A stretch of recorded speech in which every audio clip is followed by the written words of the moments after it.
어머님, 정말 창피해 죽겠어요. 왜 하필 오늘 이런 차림으로 오신 거예요? 수정아, 그게 뭔 소리냐? 나는 네 시어머니야. 시어머니라고 다 똑같은 시어머니인가요?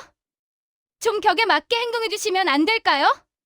여긴 제 친구들도 와 있다고요. 그 순간 고깃집 안의 모든 소음이 멈췄어요. 100여 명의 하객들이 일제히 저를 쳐다보며 웅성거리기 시작했죠. 수정이가 저를 향해 던진 그 차가운 말들은 제 가슴을 송곳으로 찌르는 것 같았어요.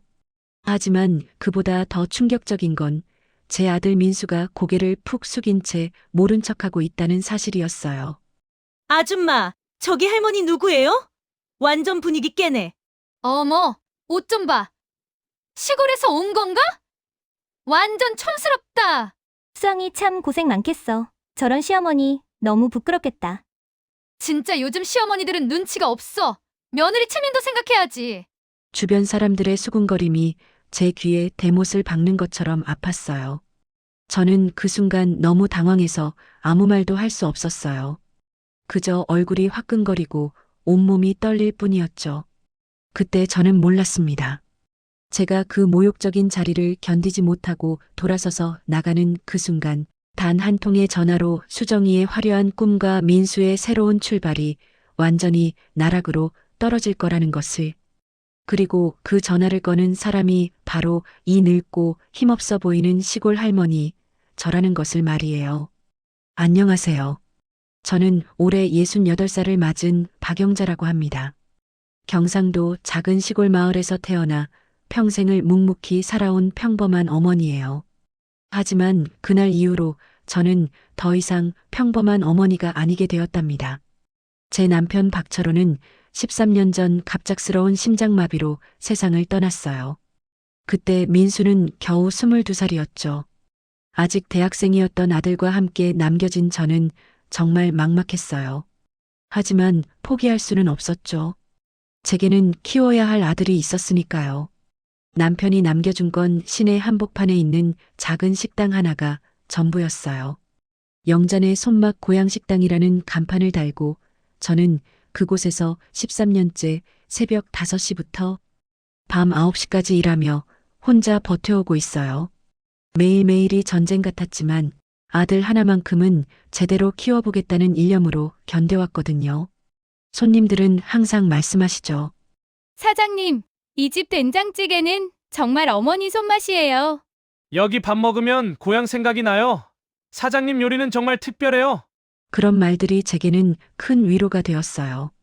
거칠어진 손과 굽은 허리로라도 아들 하나는 제대로 키워보자는 생각으로 하루하루를 견뎌왔거든요. 민수는 어릴 때부터 착하고 효성스러운 아이였어요. 아버지를 일찍 여인 상처가 있었지만 그래도 공부도 열심히 하고 저를 잘 도와줬죠. 대학도 무사히 졸업했지만 그 이유가 문제였어요. 취업이 잘 안 되어서 이런저런 사업을 시도해봤는데 치킨집도 해봤고 카페도 해봤고 온라인 쇼핑몰도 해봤지만 모두 실패로 끝났어요. 그럴 때마다 민수는 고개를 푹 숙이고 제게 와서 사과했죠. 엄마 미안해. 또 망했어. 엄마 고생시켜서 정말 죄송해요. 그럴 때마다 저는 아들의 어깨를 다독이며 말했어요. 아들 괜찮아. 실패는 성공의 어머니라고 하잖니. 다음에는 더 좋은 기회가 있을 거야. 그러던 작년 민수가 김수정이라는 여자를 만나 결혼했어요. 수정이는 서울에서 대학을 나온 똑똑하고 예쁜 아이였어요. 키도 크고 옷 입는 센스도 남달랐죠. 무엇보다 말하는 것도 또박또박해서 정말 똑소리 나는 아이구나 싶었어요. 처음 만났을 때 수정이는 저에게 정중하게 인사했어요. 어머님, 앞으로 잘 부탁드려요. 민수 오빠를 정말 사랑해요. 저는 이런 며느리를 얻게 되어 정말 기뻤어요. 드디어 우리 민수도 좋은 사람 만나서 안정될 수 있겠구나 싶었거든요. 그래서 10년 넘게 식당에서 번 돈을 모아둔 2천만 원을 털어서 결혼 자금을 도와드렸어요. 결혼 후 몇 달간은 모든 게 순조로워 보였어요. 하지만 시간이 지나면서 수정이의 태도가 조금씩 달라지기 시작했죠. 그러던 중에 수정이가 고깃집 사업을 제안했고 저는 이번에야말로 민수가 성공할 수 있을 거라고 기대했어요. 하지만 개업식 날 벌어진 그 일은 제 인생을 완전히 바꿔놓았답니다. 그리고 그날 밤 저는 평생 참고 살아온 순한 양에서 복수의 화신으로 변하게 되었어요. 제 남편 박철호는 정말 성실하고 묵묵한 사람이었어요. 20살 때부터 작은 공장에서 일하기 시작해서 25년간 한 번도 지각한 적이 없었죠. 새벽 6시에 출근해서 저녁 8시에 퇴근하는 게 일상이었지만 한 번도 불평하는 소리를 들어본 적이 없어요. 오히려 저녁에 집에 돌아와서는 항상 밝은 얼굴로 민수를 안아주곤 했거든요. 남편은 평생을 바쳐 모은 돈으로 시내 한복판에 있는 낡은 건물을 사서 식당을 차렸어요. 건물이 오래되긴 했지만 위치가 좋아서 손님들이 꾸준히 찾아왔죠. 영잔의 손맛 고향식당이라는 간판을 달고 저희 부부는 그곳에서 20년 넘게 땀 흘려 일했어요. 남편은 홀서빙을 담당하고 저는 주방에서 요리를 했죠. 여보, 오늘도 고생 많았어. 우리 민수 대학까지는 꼭 보내자. 남편이 항상 하던 말이었어요. 그때만 해도 저희는 평범하지만 행복한 가정이었어요. 하지만 그 행복이 그렇게 갑작스럽게 끝날 줄은 꿈에도 몰랐죠. 하지만 남편이 갑작스럽게 세상을 떠나면서 모든 게 바뀌었어요. 그날도 평소와 다름없이 식당에서 일하고 있었는데 남편이 갑자기 가슴을 움켜쥐며 쓰러진 거예요. 급히 병원으로 달려갔지만 이미 늦었어요. 의사 선생님은 급성 심근경색이라고 하셨는데 그동안 무리해서 일한 것이 원인이었던 것 같아요. 그때 민수는 대학교 3학년이었는데 아버지 장례식에서 울면서 말했어요. 엄마, 나 학교 그만두려고요. 엄마 일 도와드릴게요. 안 돼. 민수야, 너는 꼭 대학 졸업해야 해. 그게 아빠 유언이야. 엄마가 혼자서라도 할 수 있어. 그때부터 저는 정말 악착같이 일했어요. 새벽 4시에 일어나서 시장에 가서 장을 보고 5시부터 국물을 우려내고 밤 10시까지 손님을 받았죠. 손가락 마디마디가 아파도 다리가 부어도 허리가 끊어질 것 같아도 참았어요. 우리 민수만큼은 제대로 키워내고 싶었거든요. 주변 사람들은 저를 보며 걱정했어요. 영자야, 이렇게 무리하면 몸 다 망가져. 민수도 이제 다 컸으니까 아르바이트라도 시키는 게 어때? 아니에요. 민수는 공부에만 집중해야 돼요. 제가 다 할 수 있어요. 정말 힘든 시간이었지만 손님들이 제 요리를 좋아해 주실 때마다 힘이 났어요. 특히 단골 손님들이 격려해 주실 때는 눈물이 날 정도로 고마웠죠. 민수는 다행히 무사히 대학을 졸업했어요. 하지만 그 이후가 문제였죠. 2000년대 초반이라 취업이 쉽지 않았어요. 서류 심사에서 떨어지고 면접에서 떨어지고 그런 일이 반복되다 보니 민수도 점점 자신감을 잃어갔어요. 그래서 결국 창업을 해보겠다고 나섰어요. 처음에는 치킨집이었어요. 동네에 치킨집이 별로 없으니까 잘 될 거라고 생각했죠. 제가 500만 원을 보태줬는데 6개월 만에 문을 닫았어요. 경쟁이 너무 치열했거든요. 엄마 미안해. 장사가 안 돼. 월세도 못 내겠어. 그 다음에는 카페를 해보겠다고 했어요. 젊은 사람들이 많이 찾는 동네라서 카페가 잘 될 거라고 생각했나 봐요. 이번에는 800만 원을 투자했는데 역시 1년을 못 버티고 망했어요. 프랜차이즈 카페들이 너무 많아서 경쟁력이 없었던 거죠. 온라인 쇼핑몰도 해봤고 핸드폰 케이스 장사도 해봤지만 모두 실패였어요. 그럴 때마다 민수는 저에게 와서 눈물을 흘렸어요. 엄마, 나는 왜 이렇게 못났을까? 왜 뭘 해도 안 되는 거지? 다른 친구들은 다 취업해서 잘 사는데. 괜찮아. 아직 때가 안 온 거야. 조금만 더 기다려보자. 엄마가 있잖아. 저는 그렇게 위로해주면서도 속으로는 걱정이 태산 같았어요. 이제 민수도 30을 넘었는데 언제까지 이렇게 실패만 거듭할 수는 없잖아요. 주변에서도 저를 보며 혀를 차는 사람들이 있었어요. 영자 씨, 아들을 너무 과보호하는 거 아니야? 이제 그만 독립시켜야지. 하지만 저는 포기할 수 없었어요. 제 유일한 자랑이자 희망인 아들이었거든요. 그러던 작년 가을, 민수가 환한 얼굴로 제게 찾아왔어요. 엄마, 나 좋은 사람 만났어. 정말 괜찮은 여자야. 이번에는 진짜 정착할 수 있을 것 같아. 그렇게 만난 게 김수정이었어요. 수정이는 서울에서 경영학과를 졸업한 똑똑한 여자였어요. 키도 165cm나 되고 화장도 예쁘게 하고 옷도 세련되게 입었죠. 무엇보다 말하는 것도 또박또박해서 정말 똑소리 나는 아이구나 싶었어요. 처음 만났을 때 수정이는 저에게 정중하게 인사했어요.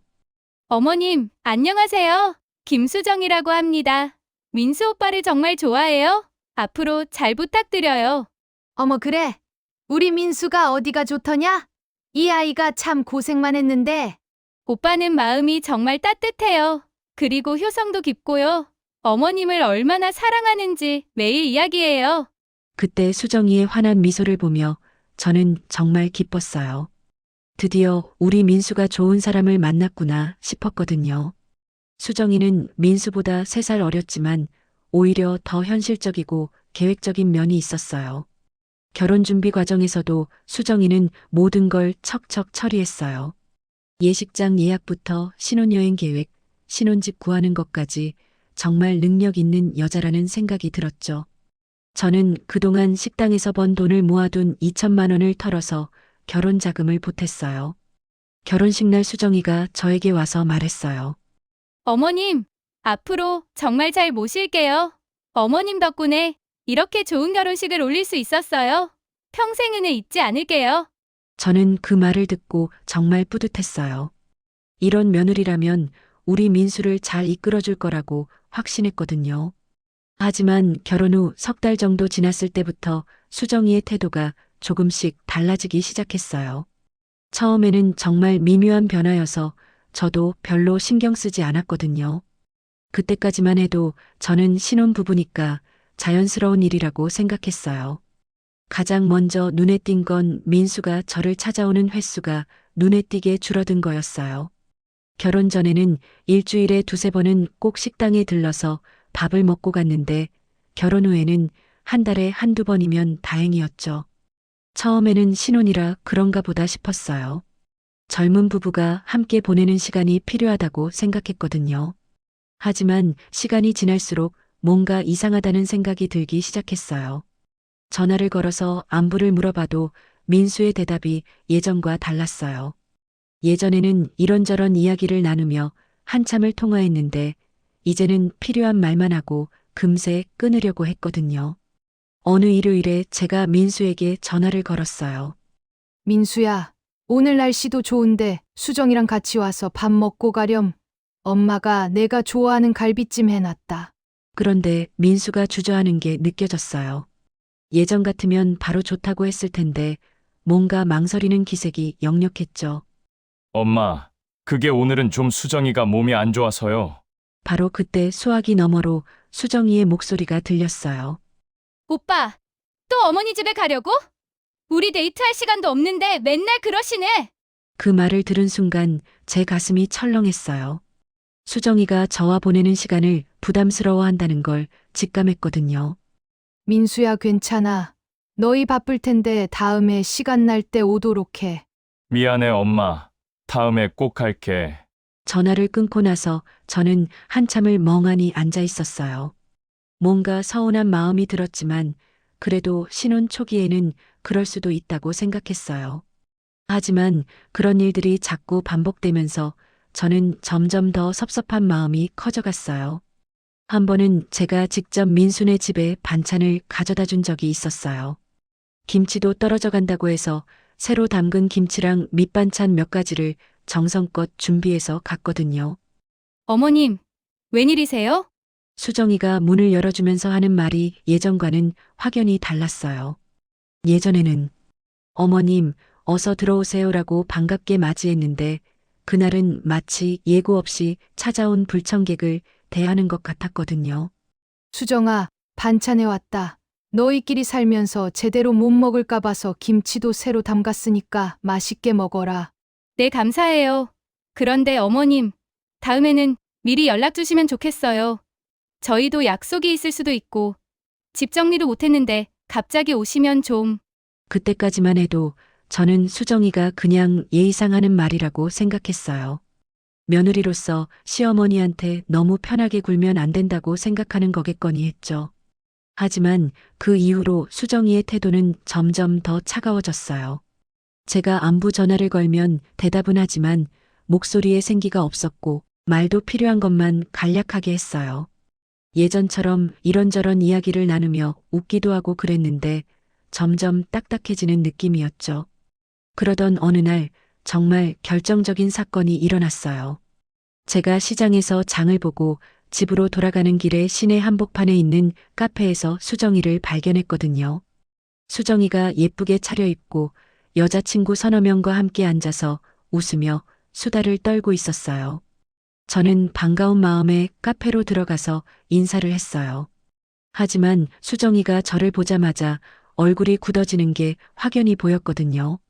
친구들 앞이라 그런지 억지로 웃으며 일어나긴 했지만 그 표정에는 당황스러움과 불편함이 고스란히 드러나 있었어요. 어머님, 안녕하세요. 웬일이세요? 장 보고 가는 길에 내가 보여서 친구들이구나. 안녕하세요. 수정이의 친구들이 저를 위아래로 훑어보는 시선이 느껴졌어요. 그들의 눈길이 제 낡은 옷차림과 거친 손에 머물러 있는 것 같아서 괜히 움츠러들었죠. 특히 한 친구는 코웃음을 치면서 다른 친구에게 뭔가 속삭이더라고요. 네.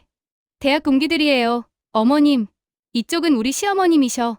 친구들이 어색하게 인사를 했는데 그들의 표정에서 뭔가 이상한 기운이 느껴졌어요. 마치 수정이에게서 저에 대한 이야기를 미리 들은 것 같은 느낌이었거든요. 그들의 시선이 차갑고 어딘가 비웃는 듯 했어요. 수정이는 제게 은근히 자리를 떠달라는 신호를 보냈어요. 눈빛으로, 표정으로, 온몸으로 어서 가달라는 메시지를 보내고 있었죠.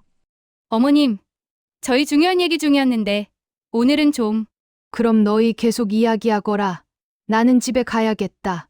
천천히 이야기해라. 저는 그 신호를 알아차리고 얼른 자리에서 일어났어요. 하지만 카페를 나가면서도 뭔가 찜찜한 기분이 들었어요. 수정이가 평소에 저에 대해 친구들에게 어떤 이야기를 했는지, 저를 어떻게 소개했는지 궁금했거든요.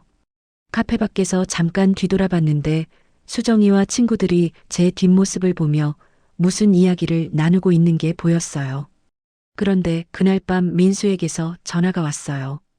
엄마, 오늘 수정이 친구들 만났다며? 응. 우연히 마주쳤어. 인사만 하고 왔는데 친구들이 참 예쁘더라. 엄마, 앞으로는 수정이가 친구들이랑 있을 때는 좀 피해줄 수 있어? 왜? 내가 뭘 잘못했니? 인사만 하고 온 건데. 잘못한 건 아니고 그냥 수정이가 부담스러워해서 친구들 앞에서 시어머니 만나는 게 좀 그렇다나 봐. 수정이 친구들이 다 서울 사람들이고 좀 그런 거 있잖아. 그 말을 듣는 순간 제 가슴이 철렁했어요. 무슨 뜻인지 알 것 같으면서도 믿고 싶지 않았어요. 민수의 말은 거기서 끊어졌지만 저는 무슨 뜻인지 알 수 있었어요. 제가 시골 출신의 학벌도 없고 옷차림도 촌스러워서 수정이가 창피해 한다는 거였죠. 제가 수정이의 체면을 깎아내린다는 거였어요. 그날 밤 저는 잠을 이룰 수가 없었어요. 거울 앞에 서서 제 모습을 바라봤더니 정말 초라해 보이더라고요. 13년간 식당 일을 하면서 거칠어진 손, 염색도 제대로 못한 희끗희끗한 머리, 몇 년째 입고 있는 낡은 옷들. 손톱 밑에는 아무리 씻어도 지워지지 않는 기름때가 끼어 있고 얼굴에는 세월의 흔적이 깊게 패여 있었어요. 하지만 그보다 더 아픈 건 민수가 수정이 편을 든다는 사실이었어요. 저를 낳아준 엄마보다 결혼한 지 1년도 안 된 아내가 더 중요하다는 거잖아요. 그 이후로 저는 수정이를 대할 때마다 위축되기 시작했어요. 전화를 걸 때도 혹시 민폐가 되지 않을까 걱정이 되고 반찬을 갖다 줄 때도 미리 연락을 해야 하나 고민이 되고 시어머니로서의 자신감이 점점 사라져갔어요. 제가 왜 이렇게 눈치를 봐야 하나 싶으면서도 한편으론 며느리한테 미움받고 싶지 않아서 계속 참았거든요. 그런 와중에 수정이가 고깃집 사업을 제안했어요. 민수에게 안정적인 일자리를 만들어주겠다면서 1,000만 원의 투자금이 필요하다고 했죠. 저는 그 말을 듣고 정말 기뻤어요. 드디어 며느리가 저를 필요로 한다는 생각이 들었거든요. 어머님, 저희가 고깃집을 하기로 했는데 혹시 도움을 주실 수 있으실까요? 요즘 고깃집이 잘 된다고 하더라고요. 물론이지. 뭐든지 도와줄게. 우리 민수가 드디어 제대로 된 사업을 하는구나. 얼마나 필요하니? 1,000만 원 정도면 될 것 같아요. 보증금이랑 인테리어 비용으로요. 저는 주저없이 그 돈을 마련해 줬어요. 식당에서 번 돈을 모아둔 적금을 깨서라도 도와주고 싶었거든요.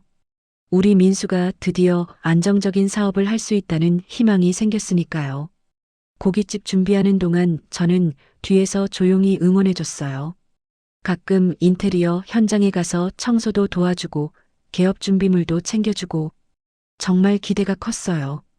드디어 고깃집 개업식 날이 다가왔어요. 수정이는 며칠 전부터 들뜬 기색이 역력했죠. 인테리어도 끝나고 메뉴판도 제작했고 SNS 홍보까지 열심히 하더라고요. 저는 뒤에서 조용히 응원해주고 싶어서 50만 원짜리 화환을 주문했어요. 제 이름은 넣지 말고 개업 축하합니다라고만 써달라고 했죠. 개업식 당일 아침 저는 옷장에서 가장 좋은 옷을 꺼내 입었어요. 남편이 살아있을 때 함께 백화점에서 산 검은색 정장이었죠. 비록 10년도 더 된 옷이지만 제게는 가장 격식 있는 옷이었거든요. 머리도 곱게 빗고 립스틱도 발랐어요. 오후 2시경 고깃집에 도착했는데 벌써 손님들이 꽤 많이 와 있었어요. 수정이 대학 친구들과 민수 친구들, 그리고 동네 지인들까지 100여 명은 되어 보였죠. 고깃집 안은 화려하게 꾸며져 있었고 음악도 흘러나오고 정말 축제 분위기였어요. 저는 조용히 구석자리에 앉아서 축하해 주려고 했어요. 혹시 방해가 될까봐 눈에 띄지 않는 곳을 골라서 앉았거든요. 그런데 수정이가 저를 발견하자마자 얼굴이 싸늘하게 굳어지더라고요. 그리고는 저벅저벅 걸어와서는 믿을 수 없는 말을 했어요. 어머님, 지금 여기 왜 오셨어요? 저희가 언제 초대했나요? 우리 민수 고깃집 개업한다고 해서 축하하러 온 건데. 어머님은 초대한 적 없잖아요. 여기는 저희가 따로 초대한 분들만 오는 자리예요. 이러시면 정말 곤란해요. 저는 너무 당황해서 제대로 대답도 못했어요.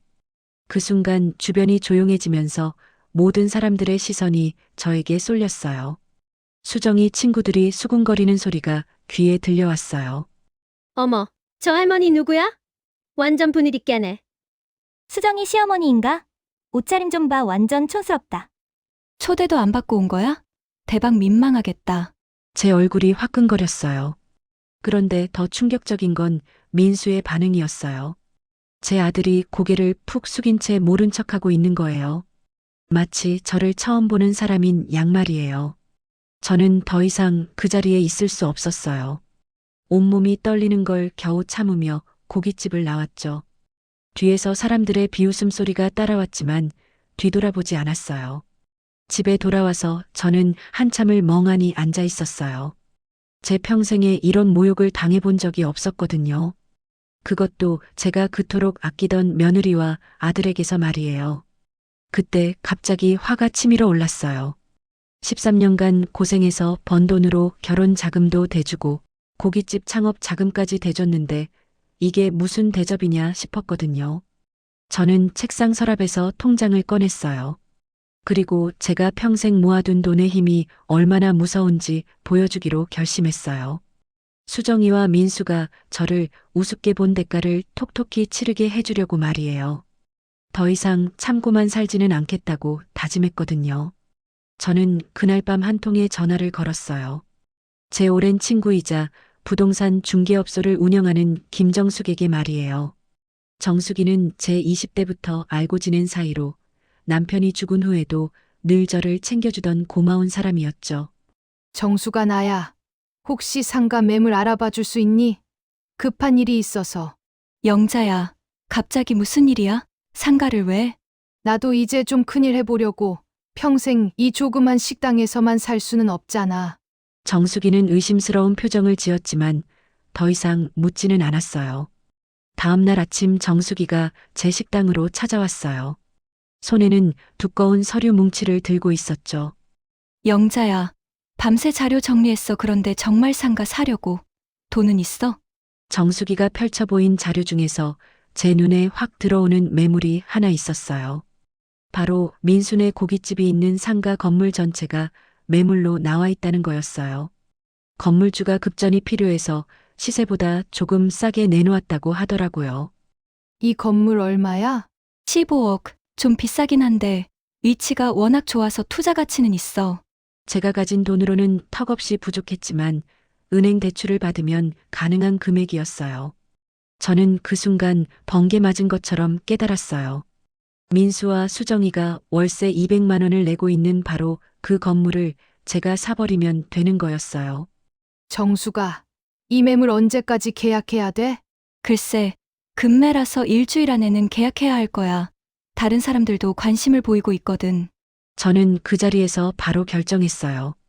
다음 날 은행에 가서 대출 상담을 받았고 제 식당을 담보로 12억까지 대출이 가능하다는 답을 들었어요. 부족한 3억은 제가 평생 모아둔 적금과 예금을 모두 털어서 마련했어요. 은행에서 대출 서류에 도장을 찍는 순간 저는 온몸이 떨렸어요. 평생 이런 큰 돈을 만져본 적이 없었거든요. 하지만 동시에 묘한 쾌감도 느꼈어요. 드디어 수정이에게 복수할 수 있는 기회가 생긴 거니까요. 건물 인수 절차를 마치고 일주일 후 저는 민수와 수정이에게 연락했어요. 민수야, 수정아, 너희 고깃집 새로운 건물주가 인사하고 싶다는데 시간 좀 낼 수 있니? 엄마, 건물주가 바뀌었어? 언제? 응, 얼마 전에 카페에서 만나자. 그들은 전혀 의심하지 않고 약속 장소로 나왔어요.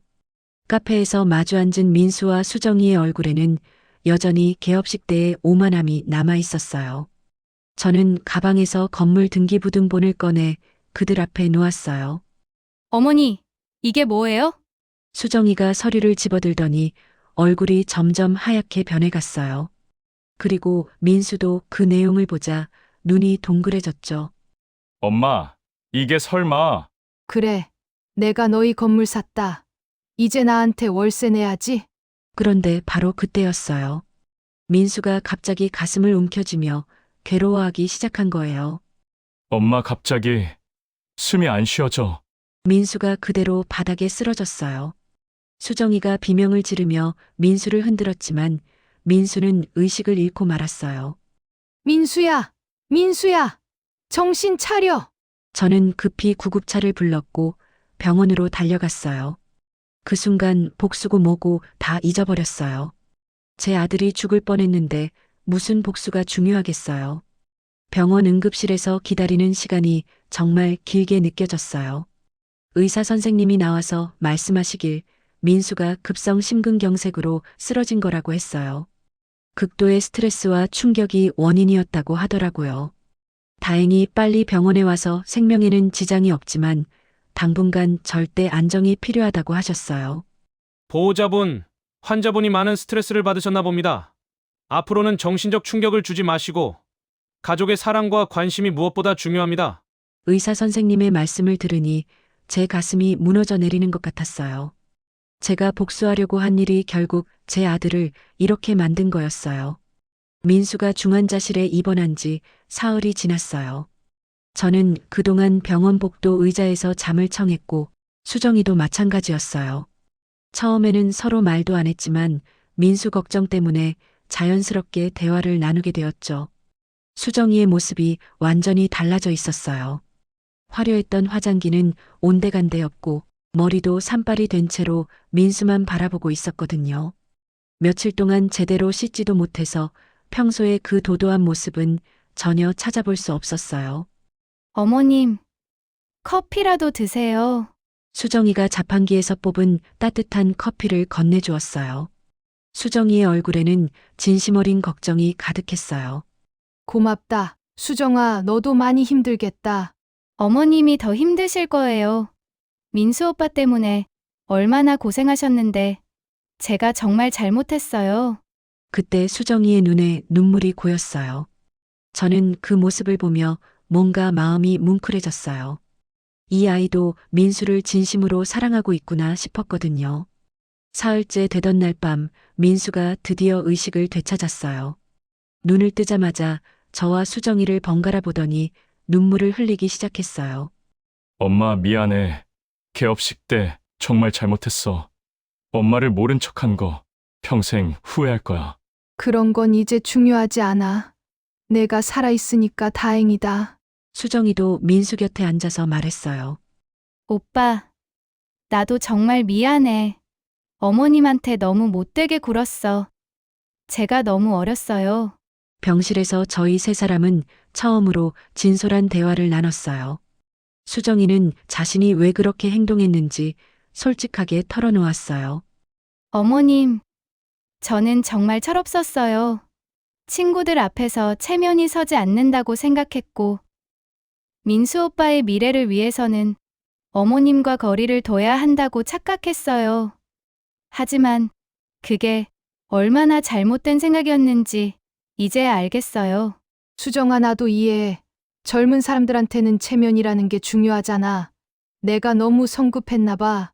그때 민수가 저희를 번갈아 보며 말했어요. 엄마, 수정아, 우리 이제 진짜 가족이 되자. 서로 이해하고 배려하면서 살자. 그 순간 저는 깨달았어요. 복수가 얼마나 허무한 일인지를 말이에요. 제가 그동안 수정이에게 복수하려고 계획한 모든 것들이 한순간에 무너져 내렸어요. 일주일 후 민수가 퇴원했어요. 저는 수정이에게 건물 매입 사실을 솔직하게 털어놓았어요. 처음에는 복수하려던 마음으로 샀지만 이제는 그들에게 도움이 되고 싶다고 말했죠. 수정아, 월세는 기존 절반만 내거라. 그리고 고깃집 잘 되도록 내가 뒤에서 도와줄게. 수정이가 제 앞에서 무릎을 꿇었어요. 어머님, 정말 죄송해요. 앞으로는 진짜 딸처럼 잘할게요. 저는 수정이를 일으켜 세우며 웃었어요. 그리고 그때서야 진짜 가족이 된 것 같은 기분이 들었어요. 그로부터 1년이 흘렀어요. 민수의 고깃집은 동네에서 소문난 맛집이 되었어요. 수정이가 정성껏 서비스하고 민수가 고기를 구워주는 모습을 보면 정말 보기 좋았어요. 무엇보다 그들이 진심으로 행복해하는 모습이 제 마음을 따뜻하게 만들어 주었죠. 수정이는 완전히 달라졌어요. 이제는 일주일에 2~3번씩 제 식당에 와서 일손을 도와줘요. 처음에는 서툴렀지만 지금은 제법 요리 솜씨도 늘었고 손님들도 수정이를 좋아해요. 어머님, 오늘 새로 배운 요리법 있어요. 한번 해보시겠어요? 그래, 우리 수정이가 뭘 배워왔나 보자꾸나. 이런 대화를 나누며 함께 요리하는 시간이 제게는 정말 소중해요. 예전에는 상상도 못했던 일이거든요. 민수도 건강을 많이 회복했어요. 의사 선생님 말씀대로 스트레스를 받지 않고 규칙적으로 생활하니까 얼굴에 생기가 돌더라고요. 무엇보다 수정이와 제 사이가 좋아지니까 마음의 짐이 덜어진 것 같아요. 지난주에는 수정이가 깜짝 소식을 전해줬어요. 어머님, 저희 아기 생겼어요. 그 말을 듣는 순간 제 눈에서 눈물이 핑 돌았어요. 드디어 손자를 보게 된다는 기쁨도 컸지만 무엇보다 이제 진짜 가족이 되었다는 느낌이 들었거든요. 요즘 저는 가끔 생각해요. 그때 제가 복수에만 매달렸다면 지금 이런 행복을 누릴 수 있었을까? 하고 말이에요. 민수가 쓰러지는 그 순간이 아니었다면 저는 끝까지 수정이를 미워하며 살았을 거예요. 하지만 인생이란 참 묘한 것 같아요. 가장 절망적인 순간에 가장 소중한 깨달음을 얻게 되니까요. 복수보다는 용서가, 미움보다는 사랑이 훨씬 더 큰 힘을 가지고 있다는 걸 이제야 알겠어요. 여러분도 혹시 가족 간에 오해나 갈등이 있으시다면 조금만 더 참아보세요. 그리고 먼저 손을 내밀어 보세요. 자존심이나 체면보다는 가족이 더 소중하다는 걸 잊지 마시고요. 우리에게 남은 시간이 그리 많지 않잖아요. 저는 이제 곧 태어날 손자를 기다리며 하루하루를 살고 있어요. 수정이가 임신 중이라 몸이 무거워서 제가 고깃집 일까지 도와주고 있거든요. 비록 나이가 들어서 처음 해보는 일이지만 가족을 위해서라면 뭐든 할 수 있어요. 그리고 무엇보다 제가 가장 행복한 건 민수와 수정이가 저를 진심으로 아껴준다는 걸 느낄 때예요. 이제는 더 이상 눈치를 보거나 위축되지 않아도 돼요. 당당한 어머니이자 시어머니로서 사랑받고 있거든요. 인생은 정말 짧은 것 같아요. 미워하고 원망하며 보내기에는 너무 아까운 시간들이죠. 여러분도 소중한 사람들과 함께 행복한 시간 많이 만들어 가시길 바래요. 감사합니다.